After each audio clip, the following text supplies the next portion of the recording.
जय माँ ललितांबिका, जय गुरुदेव। हम लोग ललिता त्रिशती के जो नाम हैं उनके अर्थों को, उनके भावार्थ को श्रवण और स्मरण कर रहे हैं। मैं देवी भगवती से प्रार्थना करती हूँ, अपने गुरुजनों के समक्ष प्रार्थना करती हूँ कि वो मुझे आशीर्वाद दें कि इसके भाव को मैं आप लोगों के सामने सरल शब्दों में प्रकट कर पाऊँ। देवी को पहले स्मरण कर लेते हैं। सिंधूरारुण विग्रहां त्रिनयनां माणिक्यमौली स्फुरत् तारानायक शेखरां स्मितमुखीं आपीनवक्षोरुहां पाणिभ्य मलिपूर्णरत्नचषकं रक्तोत्पलं बिभ्रतिं सौम्यां रत्नघटस्थरक्तचरणां ध्यायेत् परामंबिकां। हमने अभी तक श्लोक नंबर 4 तक किए। आज हम लोग श्लोक नंबर 5 से लेकर के 9 तक करेंगे। इसमें पंचदशाक्षरी जो देवी का मंत्र है उसका जो द्वितीय अक्षर है ए, उसके सारे नाम दिए गए हैं। श्लोक नंबर 5।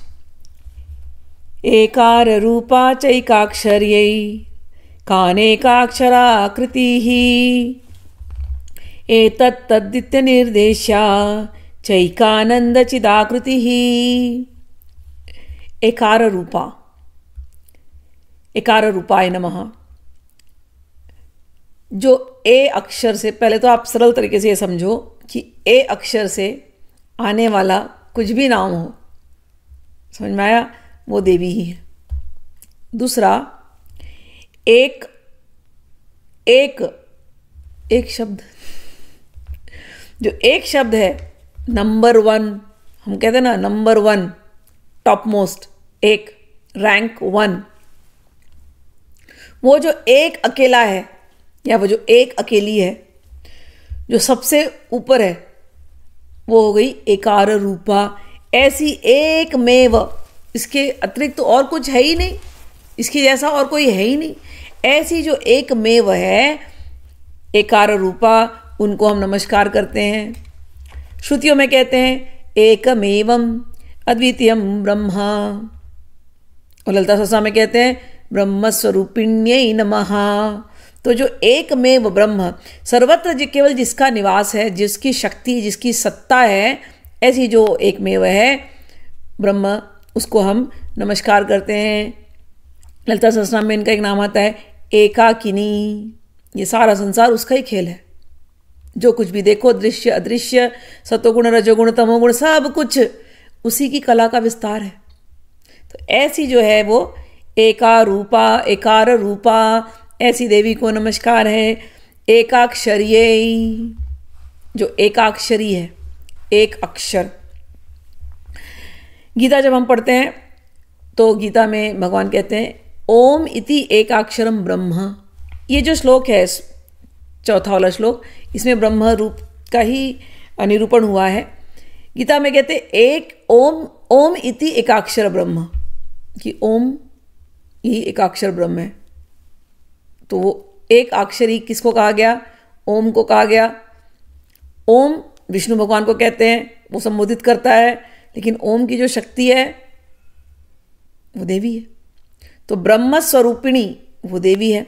गीता में देवी अथर्वशीर्ष पढ़ते हैं तो वहाँ जाकर के देवता उनसे पूछते हैं, हे देवी आप कौन है? काशी त्वम महादेवी। और देवी कहती है अहम ब्रह्म स्वरूपिणी। और गीता में क्या कहते हैं? ओमेति, ओम इति एकाक्षरम ब्रह्म। और देवी कहती है अहम ब्रह्म स्वरूपिणी। तो एकाक्षरी ओम जो प्रणव है वो भी देवी का ही है, देवी की शक्ति। और उनका एक मंत्र है, बीज मंत्र, वो होता है, उसको हम माया बीज कहते हैं, रीम। वो भी किसका, वो भी कौन है? देवी कहती मैं। तो देवी की जब पूजा होती है, जब ललिता सहस्त्रनाम की दीक्षा वगैरह मिलती है तो उसमें भी शिष्यों को बीज मंत्र दिया जाता है। तो ये माया बीज मंत्र दिया जाता है और इसका जाप करना होता है 36 लाख। तो देवी कहती है मैं ही वो एकाक्षरी, मैं ही वो बीज मंत्र हूँ। जितने भी तंत्र के बीज मंत्र हो, चाहे माया बीज हो, चाहे काम बीज हो चाहे शक्ति बीज हो, सारे बीज जो जिस एकाक्षर से जिनकी पूजा होती है, कहते हैं वो मैं ही हूँ, एकाक्षरी। सो ऐसी देवी को हम नमस्कार करते हैं। और दूसरा है एकानेकाक्षराकृति, कि एक अक्षर में तो है ही है, लेकिन जो कुछ भी अक्षर तुम्हें दिख रहा है सब कुछ वो देवी ही है। कहने का अर्थ है अक्षर, अक्षर यानी जो खत्म हो जाए, और अक्षर जो है जो कभी खत्म नहीं होता, जिसका शर नहीं होता, तो ऐसा कुछ भी नहीं जिसका शर होता हो, तो सब में वही है। और अक्षर का एक अर्थ है, जैसे भी हमने एक अक्षरी हमने मंत्र का अर्थ लिया, ठीक है ना, हमने कहा ओम, लेकिन देवी की पूजा जब होती है तो उनकी मातृका न्यास वगैरह होती है, उसमें जितने वर्णमाला है आ ई ई जो हम बोलते हैं ना, क ख ग घ, सभी से अंग आंग इंग इंग उंग ऐसे होता है, कंग खंग अंग अंग ऐसे मातृका न्यास होते हैं। हर एक शब्द के अंदर जो शक्ति है वो है एकानेक अक्षराकृति। आप मुझे बोलो, आपको सब अक्षर पता है, तो मुंह में अगर शक्ति नहीं हो तो जबान में है ही नहीं शक्ति। मैं बोलना भी चाहूँ अनेक, अगर है ही नहीं या शक्ति नहीं दी गई तो कैसे बोलूंगी? तो क्या वो शब्द है नहीं? शब्द तो है, भले मुंह से नहीं निकल रहा हो लेकिन शब्द तो है। तो इसको कहते हैं कि अक्षर कि हो ना हो वो है। ये सारे अक्षर नाद से आते हैं, तो माँ को हम कहते हैं नाद स्वरूपिणी, ठीक है ना। सारे अक्षर नाद से आते हैं, नाद ही प्रणव है। तो वो जो ओरिजिनल जो नाद होता है ना, उसी को कहते हैं एकाक्षरी। वही नाद जाकर के वर्णमाला में आ ई ई उ क ख ग घ सब में बनता है, और उसी क ख घ से और इसी वर्णमाला से, इन्हीं स्वरों से, स्वर व्यंजनों से जाकर के शब्द बनते हैं। उन्हीं शब्दों से हम सब कुछ बातें कर पाते हैं और सब कुछ व्यक्त कर पाते हैं। तो उन शब्दों की जो शक्ति, चाहे उन शब्दों का जो भाव, ये सब कुछ अलग अलग रूप से प्रकट होते हैं। तो वो जो अक्षर हर रूप में, नाद रूप में, शब्द रूप में, वर्ण रूप में, स्वर व्यंजन के रूप में जो सर्वत्र जो व्याप्त है, उसी को कहते हैं एक अनेक अक्षराकृति। ऐसी जो देवी है उनको हम नमस्कार करते हैं। आप काली माँ को देखते हो, हमने पिछली बार ककार रूपणी किया था, तो ककार का अर्थ लगाया था काली। तो काली माँ अपने गले में मुंडमाला पहनती है। अब लोगों को लगता है सच्ची में मुंडी लगा के घूमती है, अरे उसको मुंडी लगाने की जरूरत नहीं है। वर्ण अक्षर, ठीक है ना, उनकी पूजा होती है काली की इन वर्णाक्षरों से। न्यास होता है, मातृका न्यास। वो जो मातृका रूप में जो 52 अक्षर या कहीं 51 अक्षर, तो 50, तो उतने सारे वर्णमाला को वो अपने गले में धारण करती हैं। कहने का अर्थ है कि जो भी मुंडमाला है, ये गए, लगता है कि ये सब गए, लेकिन गया कोई नहीं, आत्मा स्वरूप में सभी है, और सबको मैंने ही धारण करके रखा है। मुझसे ही सब कुछ आया, मुझसे ही सब कुछ जाने वाला है, सबको मैंने धारण करके रखा है। इसी प्रकार से वर्ण को जो दिखाते हैं वो वर्णमाला, मैं ही नाद स्वरूपिणी हूँ, मैं ही अलग अलग रूपों में मैं ही प्रकट हुई हूँ, मैं ही उन 51 शक्तिपीठों में मैं ही बैठी हूँ।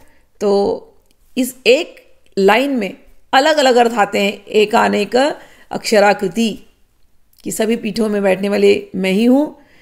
आदिक शांत अक्षर मूर्तियाँ विलसंती, कि जो पहले और सब कुछ प्रलय हो जाए, जो उसके बाद भी जो विलास करती हो। अक्षर, जिसका अक्षर नहीं होता, वो है एक अनेक अक्षराकृति। उसको दूसरा नाम आता है इसके अंदर, एतत् तद्दित्य अनिर्देशायी, कि एतत् मतलब ये है, नहीं वो है। हम लोग जब श्रुतियाँ पढ़ते हैं तो श्रुतियों में बहुत सारे वेद वाक्य आते हैं जिनको महावाक्य कहा जाता है, जैसे तत्त्वमसि, प्रज्ञानम ब्रह्म, और अयम आत्मा ब्रह्म, सर्वम खलु इदम ब्रह्म, एतद् वै तत्। तो ऐसे जो महावाक्य आते हैं, अभी तो हमने कहा कि ब्रह्म यानी ब्रह्म स्वरूप नहीं है, लेकिन बहुत सारी चीज़ों से बताने का जब हम प्रयास करते हैं कि इसमें देवी है, इसमें देवी है। जैसे मैं आपको कहूँ एग्जाम्पल के लिए, देवी आकाश में है, हाँ। देवी पृथ्वी पर है, हाँ। देवी हवा में है, हाँ। देवी कुत्ते में है, हाँ। देवी वृक्ष में है, हाँ। देवी अग्नि में, हाँ। देवी जल में, हाँ। जहां जल नहीं है वहां पर अगर देवी जल में है, सूखा पड़ गया और जल सूख गया तो देवी है, हाँ। ये सब कुछ समाप्त हो गया तो देवी है, हाँ। तो इतने सारे मैंने वस्तुओं का या जीवों का नाम लिया, सब में देवी है। और ये सब कुछ नहीं है फिर भी देवी है। फिर भी देवी को पूरी तरह से हम बता नहीं सकते, इसलिए शास्त्र थक जाते हैं नेति नेति नेति कहते हुए कि भैया इस मन से उनको पकड़ पाना बड़ा मुश्किल है, क्योंकि मन में भी वो है, अहंकार में भी वो है। अहंकार तो दिखता ही नहीं है, महसूस होता है। आत्मा में वो है, वो आत्मस्वरूपिणी आत्मा दिखता है नहीं, महसूस होता है। तो कैसे? अच्छा, मेरी आत्मा में जो है वो दूसरे की भी आत्मा में वही है, सभी में एक ही है ना। जब रियलाइजेशन होता है उसमें यही है कि सब कुछ आत्मा ही है, सब कुछ आत्मा जैसे ही है। अयम आत्मा ब्रह्म। तो जो ब्रह्म वाक्य है कि इतने सारे महावाक्य जिससे देवी को बताने का प्रयास किया जा रहा है, फिर भी देवी को बता नहीं सकते। ऐसी जो देवी है एतत्तद इति अनिर्देश्या, ऐसी देवी को हम नमस्कार करते हैं। चैकानंद चिदाकृति ही, और वही देवी संपूर्ण विश्व में सब जगह एकानंद चिदाकृति, चिदाकृति के रूप में, चिदाचित्त के रूप में, चित्त रूपी फैली हुई है, कॉन्शियसनेस चेतना के रूप में, और आनंद रूप स्वरूपिणी। ऐसी जो आनंद स्वरूपिणी चेतना के रूप में जो सर्वत्र फैली हुई है, उस देवी को हम नमस्कार करते हैं। ललिता सहस्त्रनाम में उनके नाम आते हैं अलग अलग। परमानंद स्वरूपिणी, आनंद कलिकाय नमः, चिन्मये नमः, चिदाकाश रूपिण्यै नमः, चित्तशक्त्यै नमः, ये अलग अलग नाम है। चेतना रूपाय नमः, चित्तकलाय नमः, चिति नमः, प्रत्यक्षिता चिति रूपाय नमः।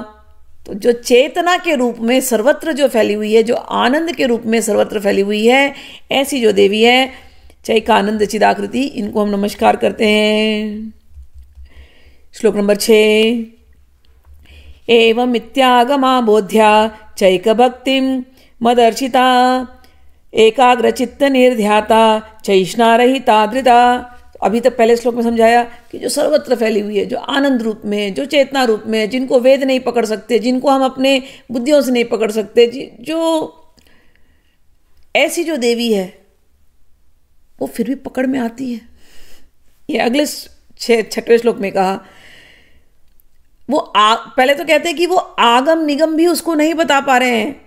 तो एवं इत्या आगम अबोध्या, कि आगम निगम भी जिसको नहीं समझ पा रहे हैं, वेद भी नहीं जिसको बता पा रहे हैं, पकड़ पा रहे हैं, ऐसी जो देवी। भगवान श्री कृष्ण जब अपना विराट स्वरूप दिखाए थे अर्जुन को, तो यही बात उन्होंने कहा कि मेरा ये स्वरूप है, ना हम वेद है, सबकी समझ के आने वाली बात नहीं है। ना हम वेद शक्य एवं विधो द्रष्टुम, जो तुम देख रहे हो। ऐसे ही देवी का ऐसा विराट स्वरूप है, ऐसा विराट स्वरूप है, ऐसा खेल है, ऐसा माया है, समझ के परे है। इसलिए आगम निगम भी उनके बारे में कुछ नहीं बता सकते, लेकिन एक जिसे पकड़ में आ जाती है, कैसे?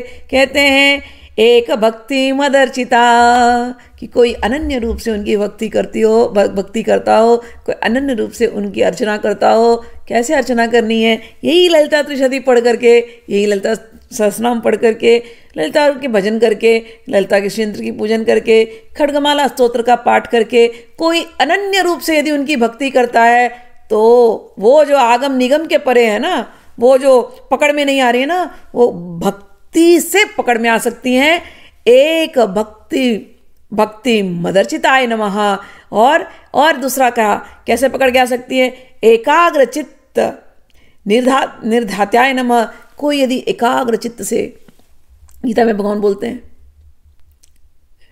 व्यवसात्मिका बुद्धि कुरु एकेह नंदना, हे कुरुनंदन, तुम व्यवसात्मिका बुद्धि करो। हे अर्जुन, जो अनन्य रूप से जो भगवान को जो याद करता है या देवी को जो याद करता है, उनके पकड़ में वो देवी आ जाती हैं। एकाग्रता एकाग्रता एकाग्रता, यही बात है कि जब आप जपने बैठो ना, तन्मय हो जाओ। जिस समय लोग अद्वैत की बात करते हैं, लेकिन अद्वैत होता क्या है? जिस समय आपका चित्त पूरी तरह से तन्मय हो गया और आप नहीं रहे, केवल देवी रह गई, बस इस आत्मा में केवल देवी दिखाई दे रही है और कुछ नहीं दिखाई दे रहा है, वो जो तन्मयता का क्षण है ना, जिसमें आप डूब रहे हो रस में, आनंद में, और कहते कहते नाम जपते जपते बस आंसू निकल रहे, प्रेम झड़ने लगा, वैसे पकड़ में आती है। यहां पर यही लिखा गया। बाकी रिचुअल्स करते रहो, रिचुअल से पकड़ में नहीं आती, केवल और केवल भक्ति से अंतर्मुख हो करके ललिता सहस्त्रनाम में नाम आता है, अंतर्मुख समाराध्य। बहिर्मुख सुदुर्लभा, बाहर से सारे रिचुअल्स करते रहो, जब अंतर्मुखी होते हो ना, तब कहीं जाकर के वो प्रकट होती है। तो यहाँ पर कहते एकाग्र चित्त निर्ध्याता और चैष्णा रहिता धृता, बहुत सुंदर नाम है। कहते हैं जिन भक्तों के हृदय में अब कोई ऐषणा ही नहीं है, कोई इच्छा ही नहीं, ऐषणा करता है इच्छा, ऐषणा रहिता, जिन भक्तों के हृदय में कोई ऐषणा नहीं रही, धनेषणा, पुत्रेषणा, लोकेषणा। धनेषणा होती है कि धन पाने की इच्छा, पुत्रेषणा यानी कि परिवार, बच्चे इत्यादि, लोकेषणा यानी लोग हमको बस तारीफ करें, बस हम हैं कुछ, हम बड़े भक्त, कुछ नहीं होता तो ये घमंड आ जाता है, हम बड़े भक्त, हम बड़े शुद्धात्मा। छोटी छोटी सी जो ऐषणा रहती है ना, जो इन ऐषणाओं से रहित है, उनके नजरों में वो दिखाई देती है। लिखा यहाँ पर चैषणा रहिता धृता, जो जिनका नेत्र ऐसा हो गया कि केवल माँ ही एक ऐषणा रह गई, बस माँ के चरण कमल के अतिरिक्त वो कुछ चाहते नहीं है, उनको वो दिखाई देती है। आगे का श्लोक नंबर 7। ऐला सुगंधि चिकुरा चैनकूट विनाशिनी एक भोगा चैकरसा चैकेश्वर प्रदायिनी। ऐला सुगंधि चिकुरा, उनके बाल है ना, उसमें से बहुत सुंदर खुशबू आती है। ऐला यानी इलायची की खुशबू ऐसी। और कहने का अर्थ है, ये जो जब रात्रि देखते हो ना तो आकाश, तो वो आकाश उनकी माँ का बाल है, ठीक है ना। और ये धरती है ना, धरती का जो सूक्ष्म रूप है, तन्मात्रा, वो है गंध, धरती से गंध निकलती है। तो वो जो सुंदर धरती की जो सुगंध है ना, जब बारिश, ये जो एला की जो सुगंध मैं आपको बता रही हूँ, हम लोगों ने क्लोजली इलायची से बोला, लेकिन इलायची की जो सुगंध, एला, धरती की वो सुगंध, जब बारिश गिरती है ना तो एक खुशबू आती है, वो पहली सुगंध। उस खुशबू को कोई बना ही नहीं सकता। आप गुलाब की खुशबू को बना सकते हो, आप मोगरे की खुशबू, इलायची की खुशबू बना सकते हो, लेकिन वो जो धरती की वो खुशबू, जब बारिश गिरती है, जब पहली खुशबू आती है, वो जो खुशबू है ना, वो है एला सुगंध चिकुराए। वो सुगंध जाती है यहाँ धरती से, और माँ जो आकाश रूपिणी है, वो आकाश उसका बाल है, उसमें पूरी सर्वत्र व्याप्त है। अगली बार जब बारिश आए ना, और जब ये सुगंध आए ना, माँ के इसी स्वरूप को याद करना। आहा, जय हो। हम लोग शिव जी की जब पूजा करते हैं, सुगंधिम पुष्टिवर्धनम, उनको कहते हैं ना, त्र्यंबकम यजामहे सुगंधिम पुष्टिवर्धनम। तो अलग अलग चीज़ों से जिससे हम उनकी पूजा करते हैं, और उसमें जो सुगंध आते हैं, वो सारे सुगंध किसके हैं? वो तो माँ के हैं। तो ऐसा, ठीक है। और जैसे श्री कृष्ण को पूजते हैं तो उनके शरीर से अच्छी खुशबू आती है, राधा रानी से पूजते हैं, उनके शरीर से अच्छी खुशबू आती है। ये सारे सुगंध क्या है? वो तो इनके ही हैं। और जब हम ललिता सहस्त्रनाम पढ़ते हो तो उसमें कहते हैं चंपका अशोक पुन्नाग सौगंधिकर सत्कचा, कि जिन्होंने अपने बाल में सुंदर सुंदर पुष्प लगा के रखे हुए, चंपक के, अशोक के। तो जब भी माँ को ऐसे याद करो ना, तो सारे जो इंद्रियां हैं ना, वो माँ के इस रूप में खो जाएं। इसको कहते हैं तन्मयता। अभी तक आप सोच रहे थे माँ को पकड़ नहीं सकते, अब ध्यान करते करते माँ को आप देखने लगे, क्या आपके नाक में वो चंपा की खुशबू आने लगी, वो रोज़ वो गुलाब की खुशबू आने लगी, वो चमेली की खुशबू आने लगी, आपने जो अर्पित किया उसकी खुशबू आने लगी। उनके श्रीअंग से इलायची की खुशबू आ रही है, उनके मुख से तांबुल की खुशबू आ रही है। जब इसको कहते हैं तन्मयता। ऐसे तन्मयता में माँ प्रकट हो जाती हैं। अब कहते हैं चैना कूट विनाशिनी, एना कूट विनाशिनी, जो एना यानी पाप, जो पापों को जो विनाश कर दे। कैसे? कहते हैं करोड़ों करोड़ों, कूट यानी ऐसे भर के, कितने भी करोड़ों। जो कोई भक्त ऐसे तन्मयता से माँ को याद करने लगा, जिसके चित्त में, हृदय में माँ बैठ गई। अगर माँ अगर हृदय में प्रकट हो गई, पाप को रहने का स्थान है?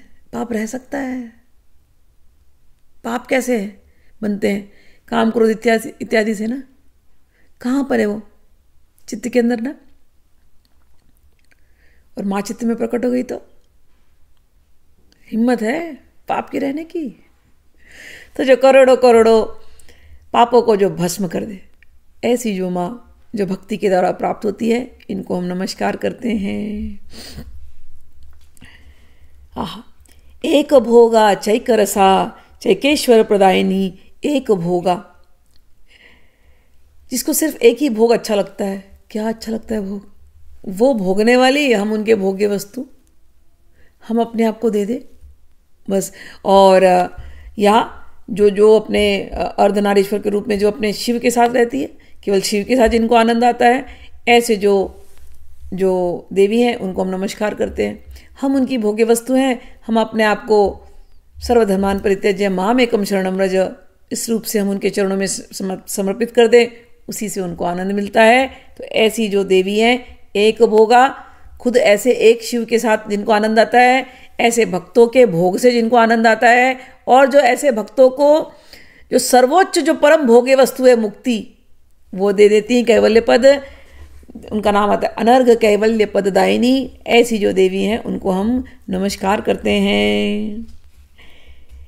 एक रसा, जो एक रस, अभी मैंने कहा जो कुछ भी आप संसार में देखते हो रसपूर्ण है। उस रस का जो स्वाद, अगर आप ऑरेंज खाते हो, समझो संतरा का स्वाद, उस स्वाद आया कहाँ से? वो एक रस। सेब में स्वाद, एक रस। अच्छा देखो, इसी धरती पर, उसी जगह में जहां पर भी आप रहते हो, एक आप बो दो बीज सेब का, एक बो दो आम का, एक बो दो संतरे का, एक बो दो आप चुकंदर का, एक बो दो मूली का, उसी 5 हो एक साथ। 5 के अंदर 5 अलग स्वाद आएंगे कि नहीं आएंगे? आते कि नहीं आते? भले एक ही जगह में बोया है, लेकिन ये सारे स्वाद जहां से आए, वो कौन है स्वाद देने वाली? वो देवी। तो वो जो स्वाद देने वाली देवी है ना, वही एक रसा है। सभी रसों के पीछे की जो रसा, वो है एक रसा। देवी का एक नाम आता है ललिता सहस्त्र में, रसज्ञा। जिनको रस का मतलब, जिनको ना आर्ट्स में या रस लेने की जिनको अच्छा लगता है, या रस सेवधी, कि सारे रसों की जो निधि है, ऐसी जो देवी है वो है एक रसा। उनको हम नमस्कार करते हैं। चैकेश्वर प्रदायिनी, जो ऐश्वर्य प्रदायिनी है। क्या ऐश्वर्य? भोग, और भोग से बढ़कर के क्या ऐश्वर्य जानते हो क्या? मणिद्वीप में निवास स्थान। तुम कहाँ के हो पता है? तुम देवी माँ के हो। माँ के हो ना, माता के हो ना। माता कहाँ रहती है? मणिद्वीप में। अब ये मत पूछना कामाख्या कहाँ रहती है, अभी मैंने पहले ही समझाया था पहले वाले वीडियो में। ककार रूपिणी कामाख्या, कामाख्या का रूप है, वो वहीं रहती है मणिद्वीप में। देवी कहेंगे त्रिपुरा, त्रिपुरा मणिद्वीप में निवासी है। हम किसके हैं? हम उनके हैं। तो एक ऐश्वर्य, यानी वो ऐश्वर्य कि मणिद्वीप में निवास स्थान दे दे तुमको, अपने यहाँ निवास स्थान दे दे, उसको कहते हैं एक ऐश्वर्य प्रदायिनी। एकातपत्र 8वां श्लोक। एकातपत्र साम्राज्य प्रदा चैकांत पूजिता एधमान प्रभा चैजत अनेक जगदीश्वरी। एकतापत्र साम्राज्य प्रदा, मैंने अभी आपको कहा, एक छत्र साम्राज्य प्रदान करने वाली। आप जब तक धरती पे रहोगे आपको किसी चीज़ की कमी नहीं होगी। ललिता सहस्रनाम पढ़ने वाले को, ललिता त्रिशती पढ़ने वाले को, श्री विद्या में, श्री विद्या की दीक्षित जो लोग होते हैं, या जिन्होंने श्रीयंत्र की अर्चना करते हैं, जो खड्गमाला पढ़ते हैं, लेकिन इसके साथ साथ नॉनवेज खाना छोड़ देते हैं, शराब पीना छोड़ देते हैं, व्याभिचार वाले गुण छोड़ देते हैं, ये तीन परिहार, इनको हटा दो, ये दुर्गुणों को, और बाकी के अच्छे गुणों को बढ़ाओ, तो उनको भुक्ति मुक्ति इस धरती पर भी मिलेगी और धरती के बाद भी मणिद्वीप में ही वो रहेंगे। तुम रानी के बेटे हो तो राजकुमार जैसे इस धरती पे भी रह सकते हो और यहाँ जाने के बाद भी वहीं पर रहोगे। तो एकातपत्र साम्राज्य प्रदा, जो साम्राज्य दे देती हैं पूरा, ऐसी जो देवी हैं उनको नमस्कार है। चैकांत पूजिता, जिनके एकांत में पूजा होती है। और एकांत में पूजा क्या होती है? एक वो जिसके ऊपर आकर के सब कुछ अंत हो जाए।